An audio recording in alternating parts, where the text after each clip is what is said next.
Mapa mental no Canvas. A Revolução Francesa.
Antes do definitivo início da Revolução Francesa, a França estava passando por uma crise política do governo absolutista de Luís XVI e também uma crise econômica, onde o povo passava fome e miséria. Neste momento, apenas o terceiro estado pagava impostos, enquanto o primeiro e o segundo viviam uma vida sem taxação. A Revolução Francesa foi um movimento burguês e eles pediam pela taxação do primeiro e do segundo estado. Também pediam para o aumento do número de deputados do terceiro estado, já que o primeiro e o segundo estado sempre iam contra o terceiro estado. Assim, eles sempre ficavam em desvantagem. Também, eles pediam pelo voto por deputado, porque assim as coisas seriam mais justas. Como o rei não aceitou as suas reivindicações, então eles se separaram do parlamento e criaram a Assembleia Nacional Constituinte, e pediram pela Constituição Francesa. E aí se dá o início da Revolução. Na primeira fase, o rei cedeu, sabendo que a maior parte da população era do terceiro estado.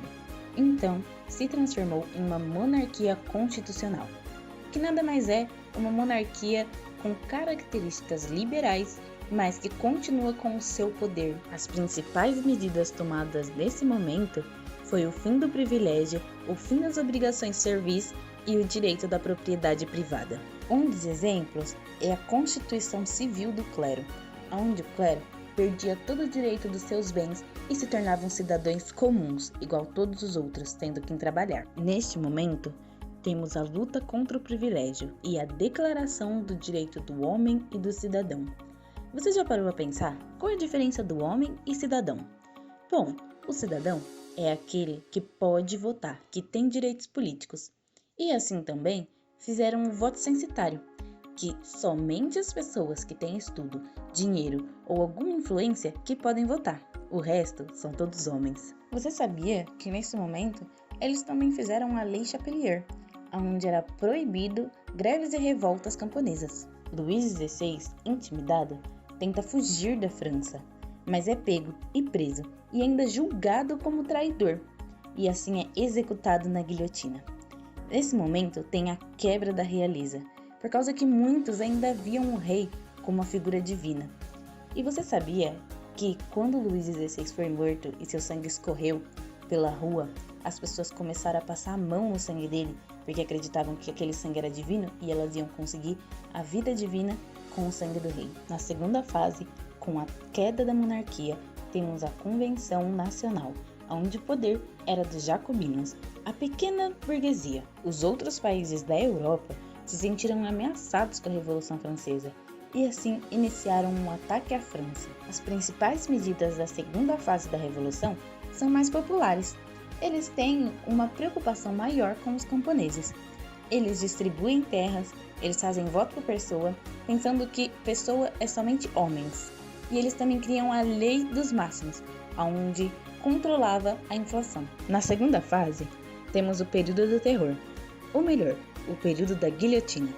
Tivemos a centralização do poder jacobino e uma ditadura de Robespierre, onde ele perseguia todo contra-revolucionista e também intitulou a França como um Estado laico, rompendo toda a ligação com a Igreja Católica. Você sabia que eles tiraram até o calendário gregoriano, que era da Igreja Católica, e criaram um deles, baseado na colheita do ano e onde os meses tinham 3 semanas com 10 dias. Robespierre é preso e morto por sua própria radicalidade. Terceira fase, diretório, a alta burguesia no poder, os girondinos.